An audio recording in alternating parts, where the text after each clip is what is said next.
కన్నీటి ప్రార్థన చేయాలనుకుంటున్నారా? మోకాళ్ళ ప్రార్థన చేయాలనుకుంటున్నారా? ఉపవాస ప్రార్థన చేయాలనుకుంటున్నారా? అయితే సత్యవాక్కు అనే టీవీ కార్యక్రమాన్ని వీక్షిద్దాం. Lord Jesus Christ prayer ministries వారు నిర్వహించు సత్యవాక్కు అనే టీవీ కార్యక్రమాన్ని వీక్షిస్తున్న మీ అందరికీ మా వందనాలు. ఇప్పుడు మా మామయ్య గారైన పాస్టర్ ఏ సాల్మన్ రాజు గారు వాక్యోపదేశాన్ని అందించెదరు. మనందరం విని దైవ దీవెనలు పొందుకుందాం.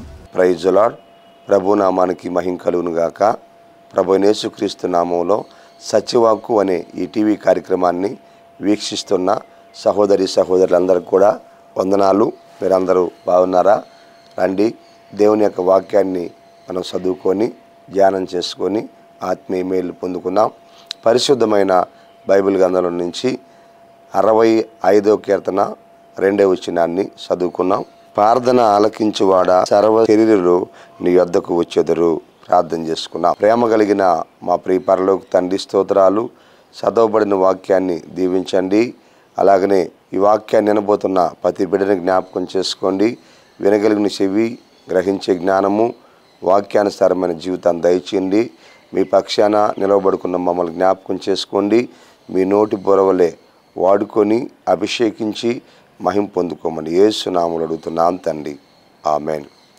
మంచిది పిల్లరా, చదువుకున్న ఈ లేఖన భాగంలో నుంచి ప్రార్థన ఆలకించేవాడా, సర్వ శరీరులు నీ యొద్దకు వచ్చెదరు అని దేవుని వాక్యం మనకు తెలియపరుస్తుంది. అవును, మన దేవుడు ప్రార్థన ఆలకించే దేవుడై ఉన్నాడు. మంచిది పిల్లరా, అవును, ఖచ్చితంగా దేవుడు ప్రార్థన ఆలకిస్తాడు. ఎలాంటి ప్రార్థన దేవుడు ఆలకిస్తాడు, ప్రార్థన ఏ విధంగా చేయాలి అన్న విషయాన్ని మనము ఈరోజు ధ్యానం చేసుకున్నారా. ఈరోజు మన అంశం ఏమిటంటే శక్తిగల ప్రార్థన చేయడం ఎలా. ఈ అంశం మీద మనం ధ్యానం చేసుకున్నాం. దేవుడు మన ప్రార్థన ఆలకించాలి అంటే, దేవుడు మనకి జవాబునివ్వాలి అంటే, దేవుని కార్యాలని మనం చూడాలండి పిల్లరా. మనం చేసే ప్రార్థన శక్తి కలిగిన ప్రార్థన అయి ఉండాలని దేవుని యొక్క వాక్యం మనకి తెలియపరుస్తుంది. అవును పిల్లరా, ఎలాంటి ప్రార్థన శక్తి కలిగిన ప్రార్థన అని మనం బాగా ఆలోచన చేస్తే బైబిల్ గ్రంథంలో నుంచి కొన్ని విషయాలని మనం ధ్యానం చేసుకొని మరి ముందుకు కొనసాగదాం పిల్లరా. మరి వాక్యం మనకు తెలియపరుస్తుంది ఎలాంటి ప్రార్థన మనం చేయాలి, ఏ ప్రార్థనలో శక్తి ఉంది, ఏ ప్రార్థనలో బలం ఉంది, ఎలాంటి ప్రార్థన మనం చేయాలి, ఎలాంటి ప్రార్థన చేస్తే మన ప్రార్థన దేవుని దగ్గరికి వెళ్తుంది, ఎలాంటి ప్రార్థన చేస్తే దేవుడు మనకు సహాయం చేస్తాడు, ఎలాంటి ప్రార్థన చేస్తే దేవుడు తన కార్యాలని మన పట్ల జరిగిస్తాడు అని అంటే ప్రియులరా గమనించండి. మరి శక్తిగల ప్రార్థన చేయడం ఎలా అంటే కొన్ని విధాలైనటువంటి ప్రార్థనలు మనం చూద్దాం. ఈ ప్రార్థనలో శక్తి ఉంటుందని మనం గమనించాల్సిన వారంగా ఉన్నాం పిల్లరా. మొట్టమొదటిగా ఏ ప్రార్థనలో శక్తి ఉందంటే పిల్లరా, మొట్టమొదటిగా కన్నీటి ప్రార్థనలో శక్తి ఉంది. దేవునికి మహిమ కలుగును గాక. మొదటి పాయింట్, కన్నీటి ప్రార్థన చేయాలి. వాక్యం వింటున్నటువంటి సహోదరి సహోదరుడా, నువ్వు ఎంతకాలం నుంచి ప్రార్థన చేస్తున్నావో మరి వాక్యం తెలియపరుస్తుంది. నీ ప్రార్థనకు జవాబు రాకుండా పోవడానికి కారణము నువ్వు ఒకవేళ ఇంతవరకు కన్నీటి ప్రార్థన చేయలేదేమో, పశ్చాత్తాప ప్రార్థన చేయలేదేమో, దేవునికి ఇష్టమైన ప్రార్థన చేయలేదేమో, అందుకని నువ్వు జవాబుని పొందుకోలేకపోతున్నావు. నీ ప్రార్థనలో శక్తి ఉండాలి, నీ ప్రార్థనలో బలం ఉండాలి, ఆ ప్రార్థన దేవుని యొద్దకు వెళ్ళాలి, దేవుని దగ్గర నుంచి నీకు సహాయం రావాలంటే పిల్లరా మరి శక్తి కలిగిన ప్రార్థన చేయాలి. ఏ ప్రార్థనలో శక్తి ఉందంటే మరి ఒకటి కన్నీటి ప్రార్థన చేయాలి. వాక్యం వింటున్న సహోదరి సహోదరుడా, నీ జీవితంలో కన్నీటి ప్రార్థన చేయగలుగుతున్నావా? పశ్చాత్తాప ప్రార్థన చేయగలుగుతున్నావా? మన దేవుడేమో ప్రార్థన ఆలకించే దేవుడు, జవాబునిచ్చే దేవుడు, అక్కర తీర్చే దేవుడు, కొదువులు కొరతలు లోట్లు అన్నీ కూడా తీర్చే దేవుడై ఉన్నాడు. అయితే నీ ప్రార్థనలో శక్తి ఉండాలి. నీ ప్రార్థనలో శక్తి ఉండాలి అంటే నువ్వు కన్నీటి ప్రార్థన చేయాలి. అందుకే వాక్యం తెలియపరుస్తూ ఉంటారా. ఎందుకు కన్నీటి ప్రార్థన చేయాలి అని మనం ఆలోచన చేస్తే పిల్లరా, మొట్టమొదటిగా కన్నీటి ప్రార్థన అంటే దేవునికి ఇష్టం, దేవునికి మహిమ కలుగును గాక. కన్నీటి ప్రార్థన అంటే దేవునికి ఇష్టము. ఈ వాక్యం వింటున్నటువంటి సహోదరి సహోదరుడా ఆలోచించండి. మనం ఎందుకు కన్నీటి ప్రార్థన చేయాలంటే, ఒకటి కన్నీటి ప్రార్థన అంటే దేవునికి ఇష్టం.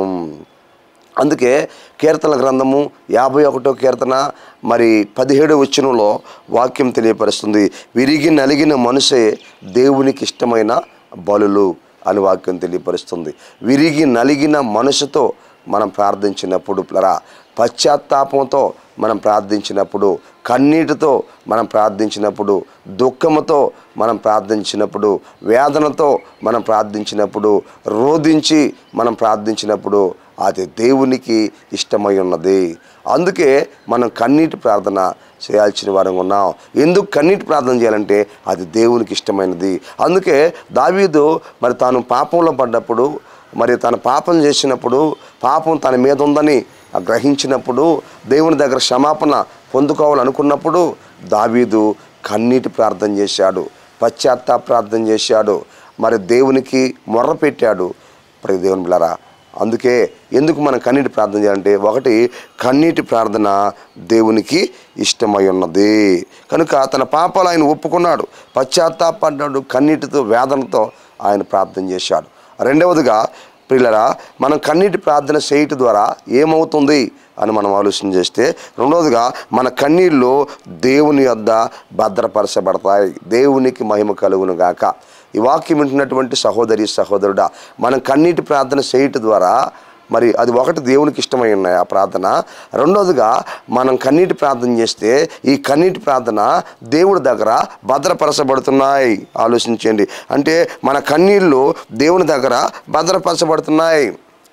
నువ్వు ఏడిచినటువంటి ఆ కన్నీళ్ళు, నువ్వు కాల్చినటువంటి ఆ కన్నీళ్ళు, నువ్వు బాధతో కాల్చినటువంటి ఆ కన్నీళ్ళు అవి వ్యర్థం కావు.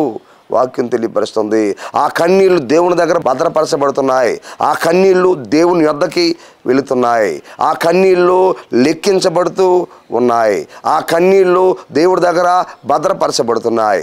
ఈ వాక్యం వింటున్నటువంటి సహోదరి సహోదరుడా, అనేక పర్యాయాలు ఒకవేళ నీ జీవితంలో ఏడ్చావేమో, అనేక పర్యాయాలు కన్నీళ్ళు గార్చావేమో, అవి వ్యర్థమైపోయినాయి అనుకుంటున్నావేమో, అవి ఎంత మాత్రం కూడా వ్యర్థము కాలేదని దేవుని వాక్యం మనకి తెలియపరుస్తూ ఉంది. ప్రియ సహోదరి సహోదరుడా, నువ్వు కార్చిన కన్నీళ్ళు అనుకోవచ్చు. ఒకవేళ నేను కార్చిన కన్నీళ్ళు నా చెంపల మీద మరి కారిపోయినాయి అని నువ్వు అనుకోవచ్చు. అవి కింద పడి వ్యర్థమై ఎండిపోయినాయి అని నువ్వు అనుకోవచ్చు. అవి నా చెంపల మీదనే ఆరిపోయినాయి అని నువ్వు అనుకోవచ్చు. పిల్లరా, అయితే వాక్యం తెలియపరుస్తుంది, నీ కన్నీళ్ళు దేవుడి దగ్గర భద్రపరచబడుతున్నాయి అని వాక్యం తెలియపరుస్తూ ఉంది.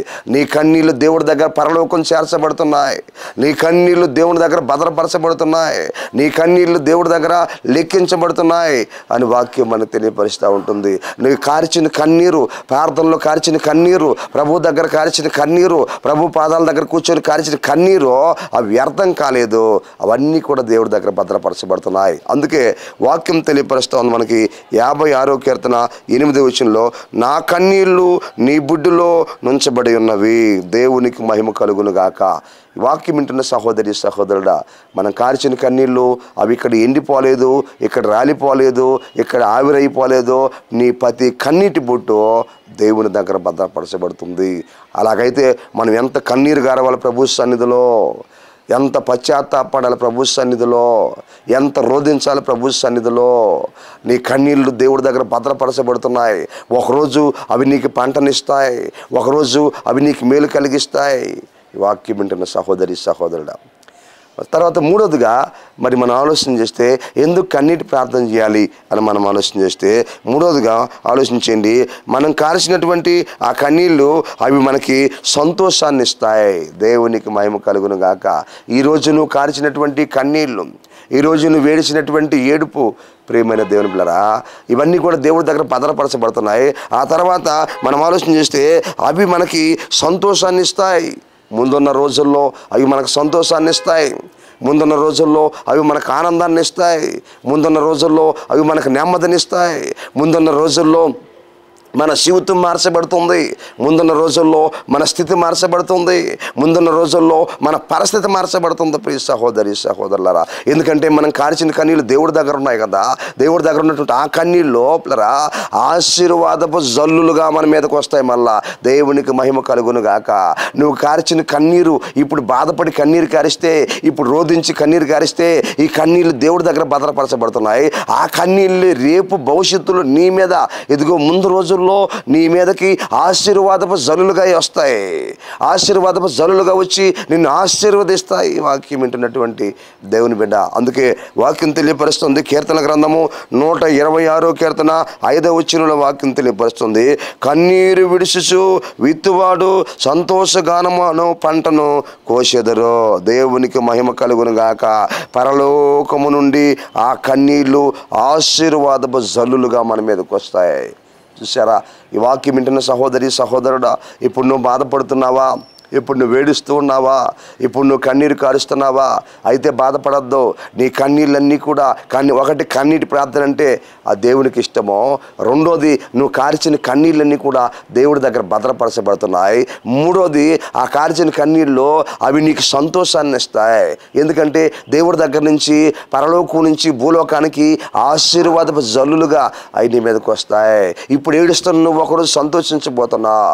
ఇప్పుడు దుఃఖపడుతున్న నువ్వు ఒకరోజు సంతోషించబోతున్నావు. ఇప్పుడు వేదనతో ఉన్న ఒకరోజు సంతోషించబోతున్నావు, ఆనందించబోతున్నావు, తృప్తిగా ఉండబోతున్నావు, ప్రభువుకు సాక్షిగా ఉండబోతున్నావు. అటు కార్యం ప్రభు నీ జీవితంలో చేయబోతున్నాడు.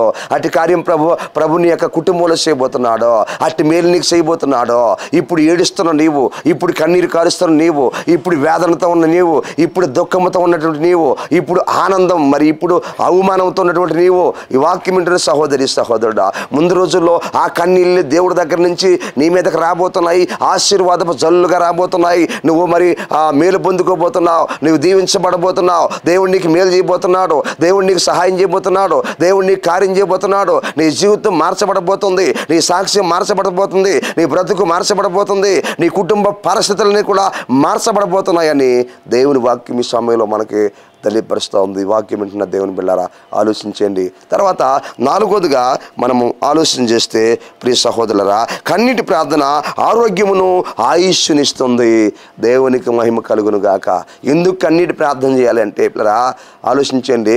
4వదిగా కన్నీటి ప్రార్థన ఆరోగ్యమును ఆయుష్నిస్తుంది.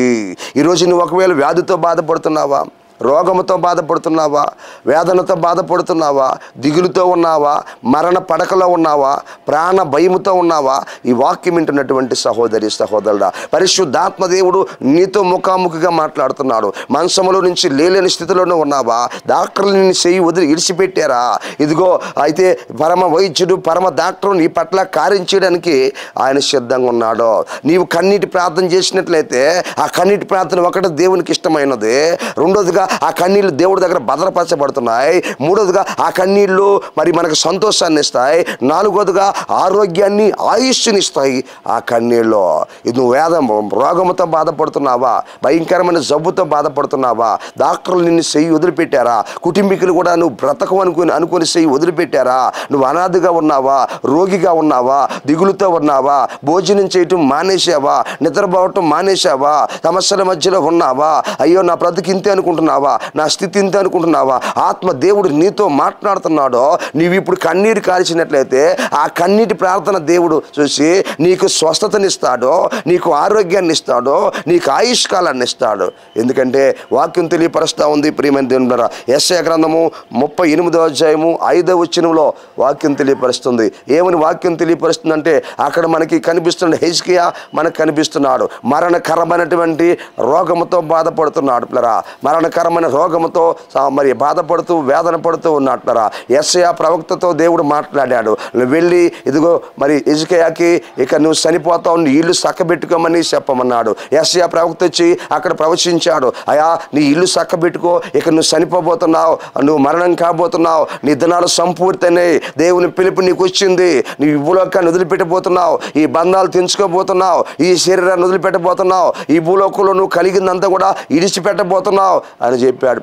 చెప్పి ఆయన తిరిగి వెళ్ళిపోయిన తర్వాత ఆయన పోతూ ఉన్నప్పుడు ఆయన గోడ తట్టు తన ముఖాన్ని తిప్పుకొని ఆయన ప్రార్థన చేస్తున్నాడు. కన్నీటి ప్రార్థన చేశాడు దేవునికి, పశ్చాత్తాపడి ప్రార్థన చేశాడు దేవునికి, వేదనతో ప్రార్థన చేశాడు దేవునికి, దేవుని సన్నిధిలో రోదనతో ఆయన ప్రార్థన చేశాడు. ప్రియమైన దేవుని ద్వారా ప్రార్థించినప్పుడు ఆ కన్నీళ్లు దేవుని వద్దకు వెళ్ళాయి. దేవుడు అంటున్నాడు, నువ్వు కన్నీరు విడుచుట నేను చూశాను అంటున్నాడు. దేవునికి మహిమ కలుగును గాక. ఇదిగో ఒక రోగి కన్నీరు కార్చినప్పుడు దేవుడు చూశాడు. చూశాడు. ఒక రోగి మరణ పడకలో ఉన్నప్పుడు కన్నీరు గార్చినప్పుడు దేవుడు చూశాడు. వ్యాధితో ఉన్నప్పుడు, రోగంతో ఉన్నప్పుడు, సమస్యతో ఉన్నప్పుడు, దిగులుతో ఉన్నప్పుడు ఇక నేను చనిపోతానంట ప్రవక్త చెప్పాడు, దేవుడు చెప్పరమ్మన్నాడట అని పిల్లరా అతడు తన ముఖాన్ని గోడ తట్టు తిప్పుకొని ఏడవడానికి ప్రారంభించాడు, కన్నీరు కార్చడానికి ప్రారంభించాడు ప్రభు సన్నిధిలో. పిల్లరా ఆ కన్నీళ్ళు దేవుని దగ్గరికి వెళ్ళాయి. అప్పుడు దేవుడు తిరిగి మళ్ళీ ప్రవక్త మాట్లాడాడు, యెషయాతో మాట్లాడాడు. వీళ్ళు మళ్ళా ఇదిగో ఆ యొక్క హిజ్కియా దగ్గరికి వెళ్ళి ఇంకా నువ్వు 15 సంవత్సరాలు నేను నీకు ఆయుష్నిస్తున్నానని చెప్పు. ఆయన కన్నీళ్ళు నేను చూశాను, ఆయన రోధించడం నేను చూశాను, ఆయన బాధను నేను చూశాను, ఆయన దుఃఖాన్ని నేను చూశానని చెప్పాడు. యెషయా వచ్చి మళ్ళా తిరిగి పిల్లరా ఇదిగో హిజ్కియాకు చెబుతున్నాడు, ఇదిగో దేవుడు మళ్ళా నన్ను పంపించాడు, ఇంకా 15 సంవత్సరాలు ఆయుష్ నీకు ఇచ్చాడు. దేవునికి మహిమ కలుగును గాక. ఆయన మళ్ళా తిరిగి ఆయుష్ను పొందుకోవడానికి, ఆరోగ్యాన్ని పొందుకోవడానికి కారణం ఏమిటంటే ఆయన కాల్చినటువంటి కన్నీరు. ఈ వాక్యం వింటున్నటువంటి సహోదరి సహోదరుడా, ఇదిగో ఇక నా జీవితం ఇంతే అనుకుంటున్నావా, నా బ్రతికి ఇంతే అనుకుంటున్నావా? ప్రభు నీతో మాట్లాడుతున్నాడు. నువ్వు కన్నీరు కార్చి ప్రార్థించినప్పుడు ఇదిగో నువ్వు స్వస్థతను పొందుకుంటావు. కన్నీరు కార్చి ప్రార్థన చేసినప్పుడు ఆరోగ్యాన్ని పొందుకుంటావు. కన్నీరు కార్చి ప్రార్థన చేసినప్పుడు ఆయుష్కాలాన్ని పొందుకుంటావు. దేవునికి మహిమ కలుగును గాక. ప్రార్థన ఆలకించువాడా సర్వ శరీరులు నీ వద్దకు వచ్చేదరు. వాక్యం తెలియపరుస్తుంది. ఆలోచించండి. మన అంశం ఈరోజు శక్తిగల ప్రార్థన ఎలా చేయాలి. దేంట్లో ఏ ప్రార్థనలో శక్తి ఉందంటే ఒకటి కన్నీటి ప్రార్థనలో శక్తి ఉందని ప్రియమైనటువంటి దేవుని బిడ్డలారా మనం చూసాము. అందులో నుంచి 4 విషయాలు మనం చూసాం. ఒకటి దేవునికి మరి కన్నీటి ప్రార్థన అంటే దేవునికి ఇష్టము. రెండోది కన్నీటి ప్రార్థన దేవుడి దగ్గర భద్రపరచబడుతుంది. అలాగనే మూడో విషయాన్ని మనం చూసాం పిల్లరా, ఆ కన్నీళ్ళు మనకు సంతోషాన్ని ఇస్తాయని చూసాం ముందు రోజుల్లో. నాలుగోది పిల్లరా ఆ కన్నీటి ప్రార్థన ఆరోగ్యాన్ని ఆయుష్నిస్తుందని మనం చూసాం. ఇది శక్తి కలిగిన ప్రార్థన.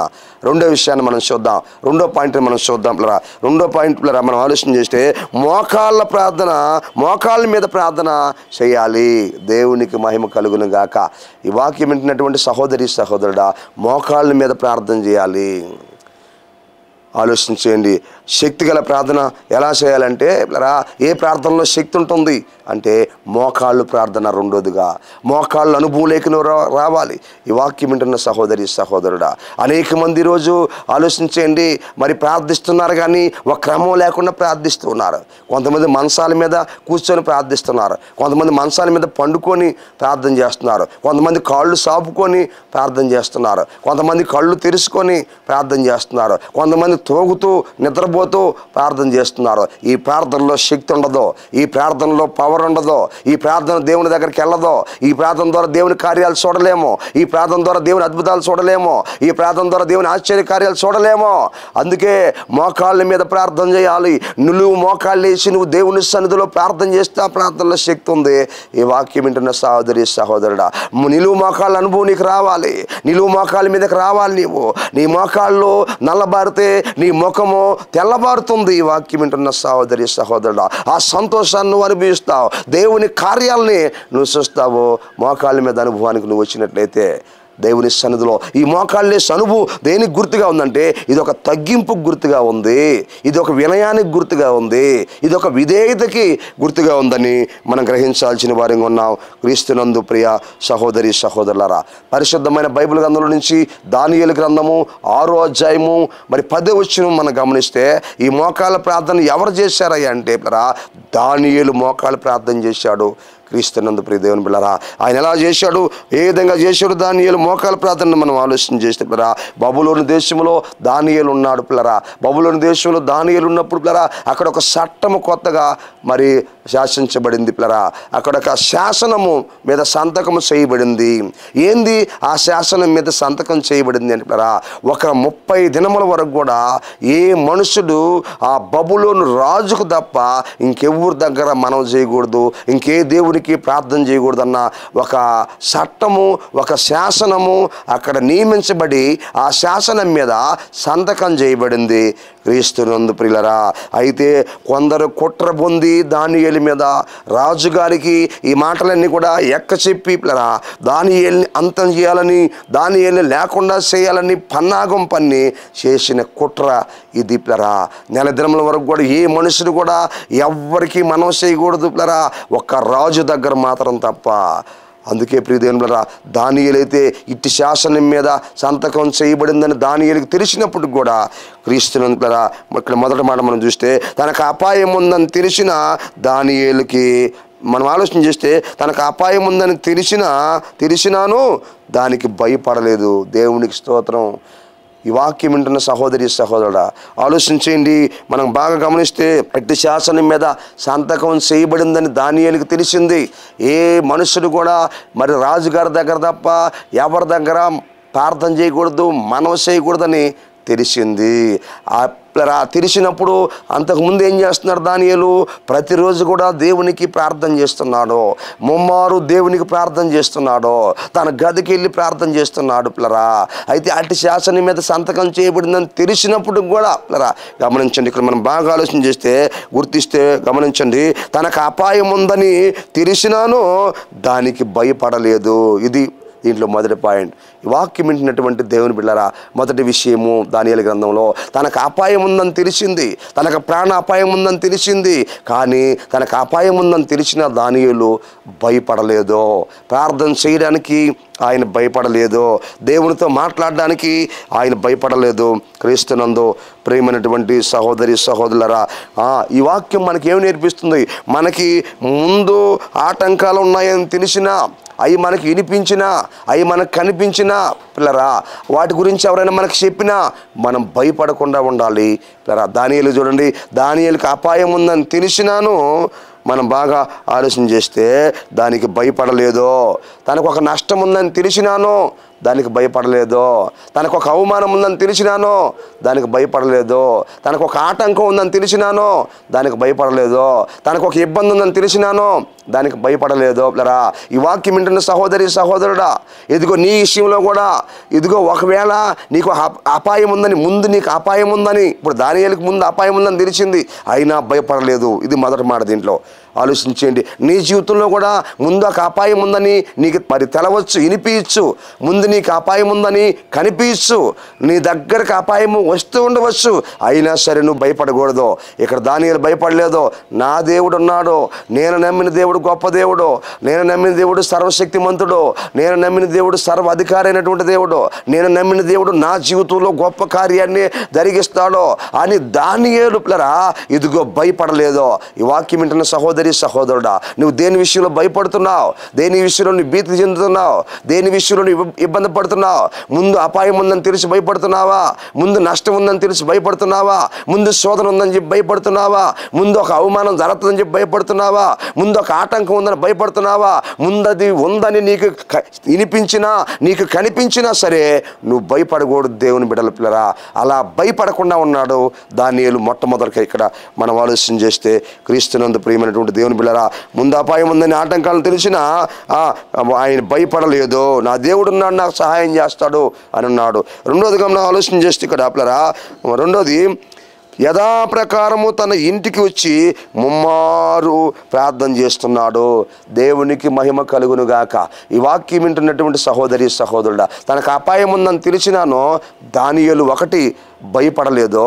ఇదిగో ఆయన యథాప్రకారము ముమ్మారు అనగా రోజుకి 3 సార్లు తన ఇంటికి వచ్చి ప్రార్థన చేస్తున్నాడు, తన గదికి వచ్చి ప్రార్థన చేస్తున్నాడు.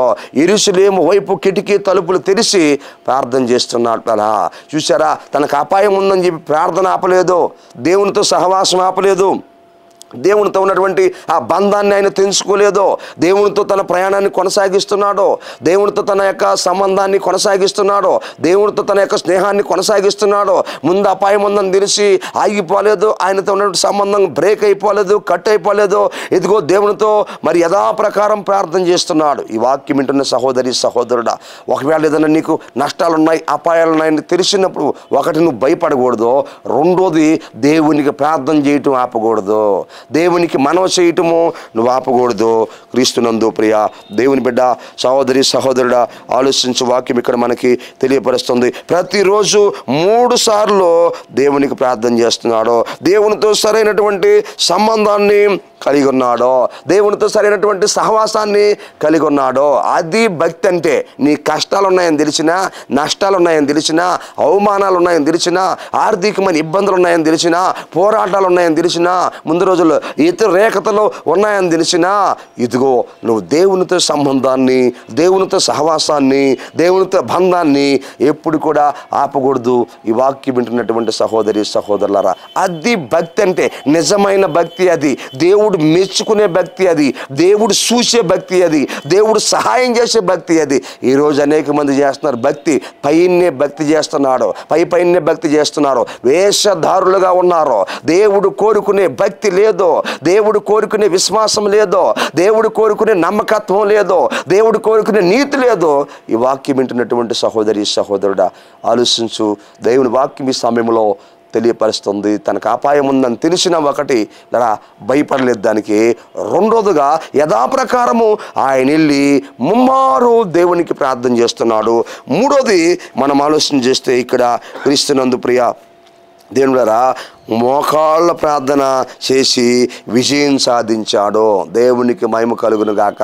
ఆ చేసిన ప్రార్థన ఏ ప్రార్థన చేశా అంటే మోకాళ్ళ ప్రార్థన చేశాడు. నిలువు మోకాళ్ళు వేసి ప్రార్థన చేశాడు దేవుని సన్నిధిలో.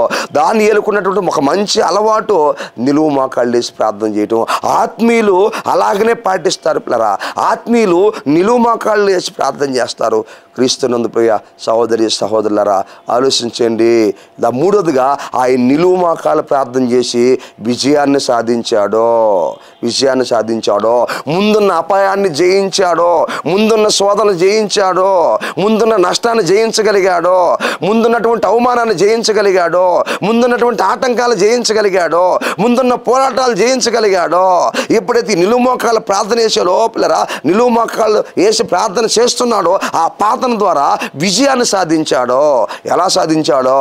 ఈయన తీసుకెళ్లి సింహాల బోన్లు వేశారో, దేవుడు దూతను పంపించాడో. దేవునికి మహిమ కలుగును గాక. దేవుడి దగ్గర నుంచి ఆ నిలువు మోకాళ్ళ ప్రార్థన చూసినటువంటి ఆ దేవుడు పరలోకం నుంచి దానియేలు దగ్గరికి సింహాల బోన్లోకి ఏం పంపించాడంటే దూతను పంపించాడు. ఆ దూత రాగానే సింహాలు పిల్లిలైపోయి గమ్ముగా కూర్చో ఉన్నాయి. ఆలోచించండి, ఏమిటి కారణం అంటే నిలువు మోకాళ్ళ ప్రార్థన. సమస్యను జయిస్తావో, సమస్యల నుంచి బయటపడతావో, చిక్కుల నుంచి బయటపడతావో, ఇబ్బందుల నుంచి బయటపడతావో, అవమానాల నుంచి బయటపడతావో, ఆర్థికమైన సమస్యల నుంచి బయటపడతావో. కారణం నిలువు మోకాళ్ళు. శక్తి కలిగినటువంటి ప్రార్థన నువ్వు చేయాలి. క్రీస్తునందు ప్రియ దేవుని బిడ్డ సహోదరి సహోదరుడా, ఆలోచించేయండి. దేవుని వాక్యం తెలియపరుస్తుంది మనకి. ఇక్కడ అద్భుతం జరిగింది, ఆశ్చర్యమైన కార్యం జరిగింది. సింహాలు నోళ్ళు ముయ్యబడ్డాయి, సింహాలు పిల్లిలైపోయినాయి. గమనించండి. ఆ తర్వాత ఆలోచించండి. అక్కడి నుంచి దానియేలు బయటికి రావడం జరిగింది. రాజుగారు వచ్చారు, దానియేలు బయటికి తీసుకొచ్చాడు. రాజుగారు ఇప్పుడు చట్టాన్ని మారుస్తున్నాడు. రాజుగారి ద్వారా దేశమంతా కూడా సువార్త వెళ్తుంది, ఆ పట్టణం అంతా కూడా సువార్త వెళ్తుంది. దానియేలు ఆరాధించే దేవుడు నిజమైనటువంటి దేవుడు. ఇదిగో దానియేలు ఆరాధించే దేవుణ్ణి అందరూ ఆరాధించాలి, అందరూ పూజించాలి. ఆ దానియేలు యొక్క దేవుణ్ణి పూజించకుండా ఎవరైతే ఉంటారో వాళ్ళు తీసుకొచ్చి సింహాల బోల్ని వేస్తున్నాడు. దేవునికి మహిమ కలుగును గాక. చట్టాలు మారాయి. రాజుగారి ద్వారా వెళ్ళిన సువార్త, దేశంలోకి వెళ్ళిన సువార్త ప్రకటన వెళ్ళింది. కారణము నిలువు మోకాళ్ళలో దానియేలు నిలువు మోకాళ్ళ ప్రార్థన. దేవునికి మహిమ కలుగును గాక. ఈ వాక్యం వింటున్నటువంటి సహోదరి సహోదరుడా, దేవుని బిడ్డ ఆలోచించు. ప్రార్థన ఆలకించువాడా సర్వ శరీరులు నీ వద్దకు వచ్చేదరో వాక్యం తెలియపరుస్తుంది. పిల్లరా ఆలోచించండి. శక్తిగల ప్రార్థన ఎలా చేయాలి అంటే, ఒకటి పిల్లరా కన్నీటి ప్రార్థన. కన్నీటి ప్రార్థనలో శక్తి ఉందని మనం చూసాం. దానికి సంబంధించి 4 విషయాలు మనం చూసాం. రెండోదిగా మోకాళ్ళ ప్రార్థనలో శక్తి ఉందని మనము చూసాము. దానికి సంబంధించి 3 విషయాలు. అపాయం ఉందని తెలిసినా ఆయన భయపడలేదు. రెండోదిగా యథాప్రకారంగా 3 సార్లు ప్రార్థన చేస్తున్నాడు. మూడోదిగా మోకాళ్ళ ప్రార్థన చేసి విజయాన్ని సాధించాడు. మూడోది మనం ఆలోచన చేస్తున్నారా, ఉపవాస ప్రార్థన చేయాలి. దేవునికి మహిమ కలుగును గాక. ఈ వాక్యం వింటున్నటువంటి సహోదరి సహోదరులారా, నీ ప్రార్థనలో శక్తి ఉండాలంటే, నీ ప్రార్థనలో పవర్ ఉండాలంటే, నీ ప్రార్థన దేవుని దగ్గరికి వెళ్ళాలంటే, అద్భుతాలను చూడాలంటే, ఆశ్చర్యమైన కార్యాలను చూడాలంటే, దేవుని శక్తిని నువ్వు పొందుకోవాలంటే, దేవుని యొక్క అద్భుతమైన కార్యాలను చూడాలంటే, మూడోదిగా ఉపవాస ప్రార్థన. ఈరోజు ఎంతమంది ఉపవాసం ఉంటున్నారు? ఈరోజు ఆరాధనకు వచ్చేటప్పుడు కూడా టిఫిన్ చేసి వస్తున్నారు కొంతమంది, ఆరాధనకు వచ్చేటప్పుడు కూడా భోజనం చేసి వస్తున్నారు కొంతమంది. ఆలోచన చేయండి. ఈ వాక్యం వింటున్నట్టు దేవుని బిడ్డలారా, ఒక్క పూట ఉపవాసం ఉండలేవా? వారానికి ఒక్క పూటన్న ఉపవాసం ఉండలేవా? ఖాళీ కడుపుతో ఉండలేవా? దేవుని వాక్యాన్ని వినలేవా? దేవుని వాక్యాన్ని నీ హృదయంలో నింపుకోలేవా? ఆలోచించు. ఉపవాస ప్రార్థనలో శక్తి ఉంది. ఒక్క వారంలో ఒక్కరోజైనా దేవుని కోసం నువ్వు కేటాయించి ఉపవాసం ఉండడం చాలా మంచిది. ఇది నీ ఆరోగ్యానికి మంచిది, నీ ఆత్మీయ జీవితానికి మంచిది, నీ కుటుంబానికి మంచిది, నీ భవిష్యత్తుకి ఇది మంచిది. వారంలో ఒక్కరోజైనా ప్రభు సన్నిధిలో ఉపవాసం ఉన్నప్పుడు అది చాలా మంచిది. వాక్యం వింటున్నటువంటి సహోదరి సహోదరులారా, ఉపవాస ప్రార్థనలో బలమైన శక్తిని పొందుకుంటాం. దేవుని యొక్క బలమైన శక్తిని మనం పొందుకుంటాం. ఉపవాస ప్రార్థన ద్వారా అద్భుతంగా దేవుడు మనల్ని వాడుకుంటాడు. అద్భుతమైనటువంటి బిడలుగా దేవుడు మనల్ని నిలబెడతాడు. ఉపవాస ప్రార్థన ద్వారా అనేకమైన తలాంతులు, వరాలను దేవుడి సన్నిధిలో మనం పొందుకుంటాం. ఇది శక్తి కలిగినటువంటి ప్రార్థన. ఈ వాక్యం వింటున్నటువంటి సహోదరి సహోదరుడు, అయితే ఉపవాసం ఉన్నప్పుడు ఎలా చేయాలి, ఏం చేయాలి అన్న విషయాల గురించి మనం చూద్దాం. ఉపవాసం ఉన్నప్పుడు ఏంటంటే, ఉపవాసం ఉన్న రోజు నువ్వు ఏ పని కూడా చేయకూడదు. దేవునికి మహిమ కలుగును గాక. ఈ వాక్యం వింటున్నటువంటి నా ప్రియ సహోదరి సహోదరులారా, ఆలోచించండి. దేవుని యొక్క వాక్యము తెలియపరుస్తుంది, ఉపవాసం ఉన్నప్పుడు నువ్వు ఏ పని చేయకూడదు. చాలామంది ఉపవాసం ఉంటారు, తర్వాత డ్యూటీకి వెళ్తారు. ఉపవాసం ఉంటారు, ఉద్యోగానికి వెళ్తారు. ఉపవాసం ఉంటారు, పొలం పనులకి వెళ్తారు. ఉపవాసం ఉంటారు, కాంట్రాక్ట్ పనులకి వెళ్తారు. ఉపవాసం ఉంటారు, కూలి పనులకి వెళ్తారు. ఉపవాసం ఉంటారు, చేతి పనులకి వెళ్తారు. ఉపవాసం ఉంటారు, ప్రయాణాలు చేస్తూ ఉంటారు. ఉపవాసం ఉంటారు, అందరితో మాట్లాడుతూ ఉంటారు. ఉపవాసం ఉంటారు, ఫోన్లతో మాట్లాడుతూ ఉంటారు. ఈ వాక్యం వింటున్నటువంటి సహోదరి సహోదరుడా, ఉపవాసం ఉన్నప్పుడు నువ్వే పని చేయకూడదు. ఏ లాభాన్ని నువ్వు ఆ రోజు ఆశించకూడదు. ఏ ఆదాయాన్ని నువ్వు ఆశించకూడదు ఆ రోజు ఉపవాసం ఉన్నప్పుడు. ఎందుకంటే యెషయా గ్రంథం 58:3 రాయబడి ఉంటుంది, క్రీస్తునందు ప్రియ దేవుని బిడ్డలారా, ఆలోచించేయండి. ఏది నిజమైనటువంటి ఉపవాసమో అక్కడ రాయబడి ఉంటుంది. నువ్వు ఉపవాసం ఉన్నప్పుడు ఈ వాక్యం వింటున్నటువంటి సహోదరి సహోదరుడా, ఆ రోజు నువ్వే పని చేయకూడదు. ఏ లాభాన్ని నువ్వు ఆశించకూడదు. ఏ ఆదాయాన్ని నువ్వు ఆశించకూడదు. ఆ రోజు దేవుని సన్నిధిలో కంప్లీట్గా నువ్వు ఉపవాసం ఉండాలి. ఎక్కడెక్కడో నువ్వు తిరగకూడదు. ఏ లాభాన్ని, ధనాన్ని నువ్వు ఆశించకూడదు. లాభాన్ని ఆశించకూడదు. నువ్వు పిల్లరా ఇది చేయాలి ఉపవాసం ఉన్నప్పుడు. చాలామంది ఉపవాసం ఉంటారు, పనులు చేసుకుంటారు. ఉపవాసం ఉంటారు, తిరుగుతూ ఉంటారు. ఉపవాసం ఉంటారు, మరి ప్రయాణాలు చేస్తూ ఉంటారు. ఉపవాసం ఉంటారు, అంతా తిరుగుతూ ఉంటారు. అట్లా చేయకూడదు. నీవు ప్రభు సన్నిధిలో నువ్వు ఆ దేవుని సన్నిధిలో నీవు ఆ రోజు ఉండాలి. ఆ రోజు నువ్వు ఏ పని చేయకూడదు, ఏ లాభాన్ని కూడా ఆశించకూడదు. ఈ వాక్యం వింటున్నటువంటి సహోదరుడా సహోదరి దేవుని బిడ్డ ఆలోచించు. ఏ పని కూడా నువ్వు చేయకూడదు. తర్వాత రెండోది, ఉపవాసం ఉన్నప్పుడు ఏం చేయాలంటే, రెండోదిగా దేవునికి ప్రార్థన చేస్తూ ఉండాలి. దేవునికి మహిమ కలుగును గాక. దేవునికి ప్రార్థన చేస్తూ ఉండాలి. ఒకవేళ నువ్వు దేవుని మందిరంలో ఉపవాసం ఉన్నావా, లేకపోతే నీ ఇంటిలో నీ గదిలో ఉపవాసం ఉన్నావా, ఎక్కడున్నా సరే దేవునికి ప్రార్థన చేస్తూ ఉండాలి. ఏం చేయాలి? ఏదైతే నువ్వు దేవుని సన్నిధిలో అడుగుతున్నావో దాని గురించి దేని కొరకై నువ్వు ఉపవాసం ఉన్నావో, ఏది దేవుడిని అడుగుతున్నావో ఆ క్రమంలో దానిని మాత్రమే నువ్వు అడుగుతూ ఉండాలి. దేవుని సన్నిధిలో దేవునితో నువ్వు గడపాలి, ప్రార్థనలో గడపాలి. రెండోదిగా ఒకరోజు ఆ రోజు నువ్వు ఏ పని చేయకూడదు ఉపవాసం ఉన్న రోజు, మొదటిది. రెండోదిగా నువ్వు ప్రార్థనలో గడపాలా. నువ్వు దేవునితో మాట్లాడుతూ ఉండాలి. నువ్వు ప్రార్థన చేసుకుంటూ, వాక్యాన్ని చదువుకుంటూ, పాటలు పాడుకుంటూ, దేవుని వాక్యాన్ని ధ్యానం చేస్తూ ఆ సమయం అంతా, ఆ దినమంతా, ఎప్పుడు దాకా నువ్వు ఉపవాసం ఉంటావో, ఎన్ని పూటలు ఉంటావో అంతసేపు కూడా దేవునితో నువ్వు గడపాలి. దేవునితో నువ్వు సహవాసం చేయాలి. దేవునితో నువ్వు ఒక సంబంధం కలిగి ఉండాలి. దేవునితో నువ్వు ఒక బంధం కలిగి ఉండాలి. ప్రార్థన చేస్తూ ఉండాలి. ప్రార్థన చేస్తూ ఉండాలి, ప్రార్థన చేస్తుండాలి, వాక్యం చదువుతూ ఉండాలి, పాటలు పాడుకుంటూ ధ్యానం చేసుకుంటూ ఉండాలి.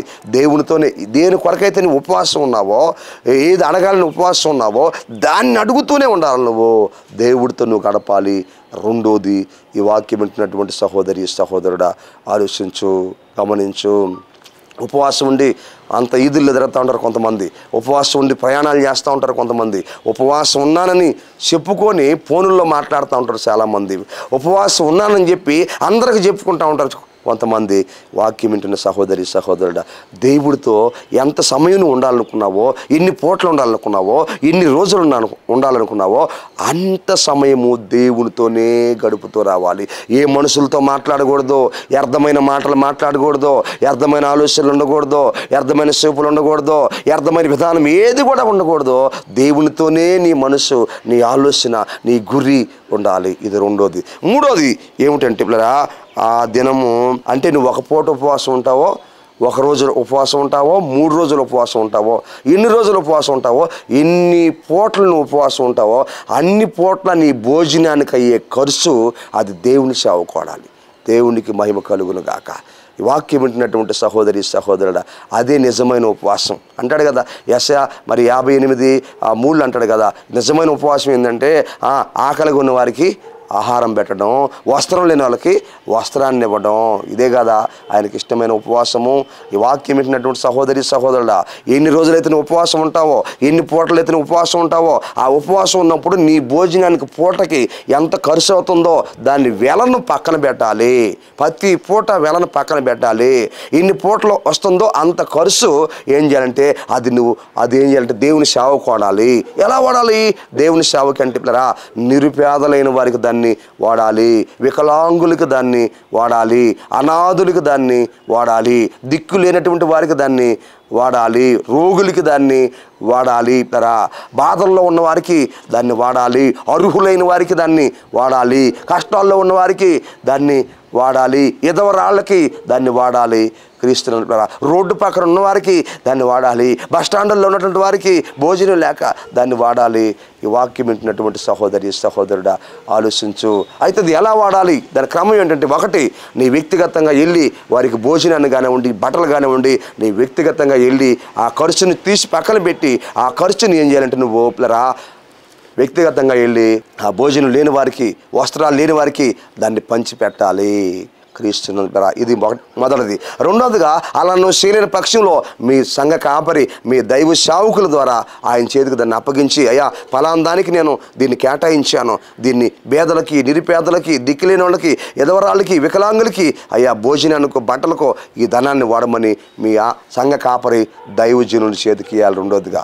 మూడోదిగా మరి అయ్యా దీన్ని దేనికైనా పరిచర్యకి ఉపయోగించమని పిల్లరా సంఘంలో దైవ సేవకులకు దాన్ని అప్పగించాలి. ఈ 3 క్రమాల్లో ఏదైనా నువ్వు చేయవచ్చు పిల్లరా. అయ్యా ఏదో ఒక సంఘంలో అనేకమైన అవసరాలు ఉన్నాయి, చర్చిలో అనేకమైన అవసరాలు ఉన్నాయి, పరిచర్యలో అనేకమైన అవసరాలు ఉన్నాయి. మరి దేనికొకదానికి దీన్ని వాడమని పిల్లరా దైవ సేవకుల చేతికైనా అప్పగించాలి. కానీ అది దేనికి నువ్వు కేటాయించావో ఆ విషయాన్ని చెప్పి దాన్ని అప్పగించాలి. క్రీస్తు యేసునందు ప్రియ సహోదరులారా, ఇదే ఉపవాసము, నిజమైనటువంటి ఉపవాసం. అందుకే వాక్యం మనకు తెలియపరుస్తుంది, ప్రార్థన ఆలకించువాడా సర్వ శరీరులో నీ యొద్దకు వచ్చేదరు. వాక్యం చూస్తున్నాం, ఆయన ప్రార్థన ఆలకించే దేవుడు. ఈ వాక్యం వింటున్న దేవుని బిడ్డ, అయితే శక్తిగల ప్రార్థన ఎలా చేయాలంటే 3 రకాలైన ప్రార్థనలు మనం చూసాం. ఒకటి కన్నీటి ప్రార్థనలో శక్తి ఉంది, 4 విషయాలు దాంట్లో మనం చూసాం. రెండవది పిల్లరా మోకాళ్ళ ప్రార్థనలో శక్తి ఉంది, కార్యాలు జరిగాయి. దాంట్లో 3 విషయాలు మనం చూసాం పిల్లరా. మూడవదిగా ఉపవాస ప్రార్థనలో శక్తి ఉంది. ఏ విధంగా మనం ఉపవాసం ఉండాలో 3వ విషయాన్ని మనం చూసాం. ఈ వాక్యం విన్న సహోదరి సహోదరుడా, అందరం కూడా తల్ల ఉంచుకున్నాం, ప్రార్థన చేసుకున్నాం. మన కొరకై ప్రభు తన ప్రాణాన్ని పెట్టాడు, రక్తాన్ని గార్చాడు, శిలువ మాను మీద ఆయన బలైపోయాడు పిల్లరా. ఆయన సేవలో, ఆయన పరిచర్యలో పిల్లరా మనము ముందుకు కొనసాగదాము, బలమైన బిడ్డలుగా ఉందాము. తల్ల ఉంచుకున్నాం, ప్రార్థన చేసుకున్నాం. ప్రేమ కలిగిన మా ప్రియ పరలోక తండ్రి, నీకు స్తోత్రాలు. ఇంతవరకు ఈ వాక్యాన్ని నిన్న ప్రతి బిడ్డను దీవించండి, ఆశీర్వదించండి. ఒక గొప్ప మార్పుని వారిలో మీరు తీసుకురండి. అదేవిధంగా ఈ వాక్యానికి స్పాన్సర్ చేసిన సహోదరులు నాయన యేసుదాసు, నీ బిడ్డను బలపరచండి, వారి కుటుంబాన్ని, బిడ్డల్ని బలపరచండి, దీవించి ఆశీర్వదించి వరదలింపజేయమని అడుగుతూ, ప్రార్థిస్తూ, స్తుతిస్తూ, గణపరుస్తూ మహిమ ఘనత ప్రభావాలు మీరు పొందుకోమని యేసుక్రీస్తు పరిశుద్ధమైన నామములో అడిగి వేడుకుంటున్నాను తండ్రి, ఆమేన్.